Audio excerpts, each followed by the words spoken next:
Good morning, students. So, students, in today's class, we are going to discuss page number 40 of our book, chapter name, Time to Expand Your Vocabulary. Okay, in this chapter, we are going to learn some important words that are widely used all around the world by the people to express their feeling in one words instead of a sentence. Okay, so let's start. Match the following word to their appropriate meanings. देखिए, column one में कुछ important words दिए गए हैं जिनको हमें उनके correct meaning के साथ कॉलम बी में मैचअप करना है। So the first word is hangry. Hangry, okay. So the correct answer is of hangry option B, angry और irritable when hungry.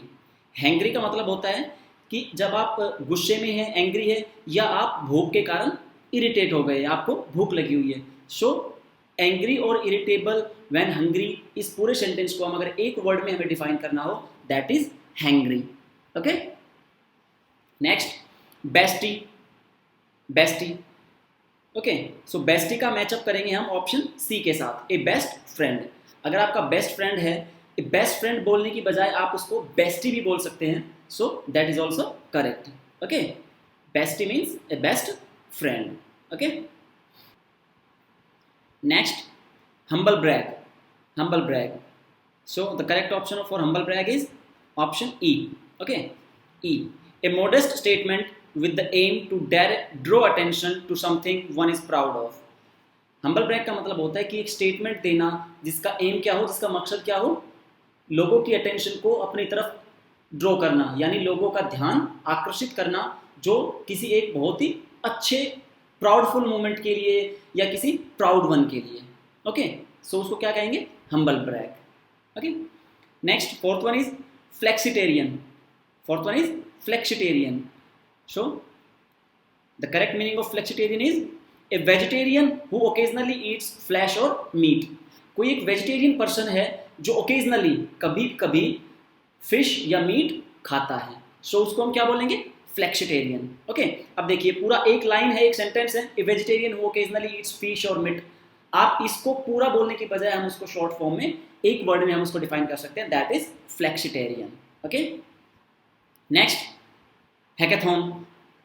Hackathon, so the correct option of hackathon is F, an event where many people work together to develop a new software products in a short time.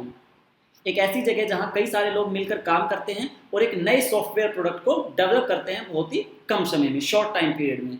सो उसको हम क्या कहेंगे, hackathon. Okay, hackathon. Students, जैसे कि मैं आपको और easy language में बताता हूं, जैसे कि हम इंग्लिश में इडियम्स एंड फ्रेजेस पढ़ते हैं, for example tit for tat. Okay, तो इसका मीनिंग हो गया हिंदी में हमारा कि जैसे को तैसा, कि जैसा हम काम करेंगे वैसा ही हमें उसका रिजल्ट मिलेगा। सो इसमें ये है, उसको हम टिट फॉर टैट को अगर एक्सपेंड करके लिखना चाहे तो हम उसको ज़्यादा लिख सकते हैं। सेम चीज़ यहाँ पर ये है कि अगर हम पूरे सेंटेंस को एक वर्ड में हम उसको डिफाइन करना चाहे, सो ये कुछ इंपॉर्टेंट वर्ड्स हैं जो हमें दिए गए हैं। Okay, next free enemy. Next is free enemy. So the correct meaning of free enemy is someone who is your friend as well as your enemy, option D. कोई इंसान जो आपका दोस्त है लेकिन दोस्त होने के साथ साथ वो आपका दुश्मन भी है। सो इसको डिफाइन करने के लिए, इसको एक्सप्रेस करने के लिए एक वर्ड है जिसको हम बोलते हैं free enemy. Okay, so these are very important words, you have to learn all these words. Okay, next use the words from the help box to complete the following sentences. देखिए कुछ sentences दिए गए हैं, इनमें fill up से हमें उनको completely complete करना है। With the increased demand of technology, a phone and a blank have become a need and not a luxury। अब टेक्नोलॉजी की डिमांड जो है वो हमारी लाइफ में, डेली लाइफ में बढ़ती जा रही है। सो इसके लिए हमें क्या है, एक फ़ोन की ज़रूरत होती है, and the second one is laptop. So laptop को हम शॉर्ट फॉर्म में लिख सकते हैं lappy, LAPPY, lappy. Okay, next the increased consumption of fatty foods has led to the introduction of a blank. हम अपनी डेली लाइफ में fatty foods का कंजप्शन जो है वो ज़्यादा कर रहे हैं, तो इसकी वजह से हमें क्या प्रॉब्लम हो सकती है, the correct word is fat tax, हम फैटी हो सकते हैं। Okay, next technological advancement have led to the birth of a blank generation. अब जितनी टेक्नोलॉजी एडवांस होती जाएगी, सो वो किस नई चीज़ को जन्म देगी, किस नई चीज़ का बर्थ होगा, कौन सी जनरेशन का बर्थ होगा? Tech savvy generation. Okay, tech savvy means कि वो जनरेशन या वो लोग या वो बच्चे जो टेक्नोलॉजी से ज़्यादा अटैच्ड हों। Okay, next, the children constantly crave for a blank meal after school.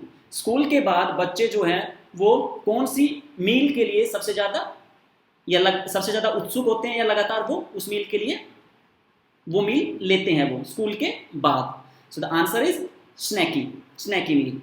As you all know, सुबह हम ब्रेकफास्ट करते हैं, then lunch, then snacks, then dinner.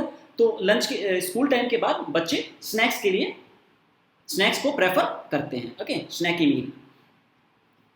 Fifth, with the introduction of blank one can produce and market models at an incredible pace. किस चीज़ की वजह से हम जो है वो मॉडल्स जो है वो आसानी से क्रिएट कर सकते हैं? सो the correct answer is 3D printing. Okay, 3D printing. Next, the rising issue of global warming should make every government understand the importance of investing in blank. अब देखिए, आप साइंस में भी पढ़ते हैं ग्लोबल वार्मिंग। आजकल जो है ग्लोबल वार्मिंग की प्रॉब्लम्स जो है वो पूरा वर्ल्ड जो है वो फेस कर रहा है, ठीक है। और हर देश की गवर्नमेंट, हर कंट्री की गवर्नमेंट जो है इस चीज़ को समझ रही है और इसीलिए वो इन्वेस्ट कर रही है। किस में? हमें ये बताना है। सो गवर्नमेंट किस चीज़ में इन्वेस्ट कर रही है? The answer is green technology. Okay, green technology में। Okay, next and the last is, never in a blank years would she have guessed the birthday surprise her parents had planned for her। देखिए, never in a bazillion years, the answer is bazillion। bazillion means unspecified number, यानी कि use unspecified number, यानी कि पिछले कई सालों से। never in a bazillion years would she have guessed the birthday surprise her parents had planned for her। पिछले कई सालों से, अनस्पेसिफाइड सालों से उसके पेरेंट्स उसके बर्थडे पर क्या सरप्राइज प्लान कर रहे हैं वो ये कभी भी गैस नहीं कर सके। Okay, so students, here we finish our page number 40, chapter name time to expand your vocabulary. Okay, इस चैप्टर के अंदर हमने कई सारे इंपॉर्टेंट वर्ड्स जो हैं वो लर्न किए हैं। Let me show you. Yes, देखिए कई सारे इंपॉर्टेंट वर्ड्स हैं। ओके, आपने इनको लर्न करना है with their appropriate meanings. Okay, आप इन वर्ड्स को अपनी डेली लाइफ में भी यूज कर सकते हैं। Okay, bye bye, take care.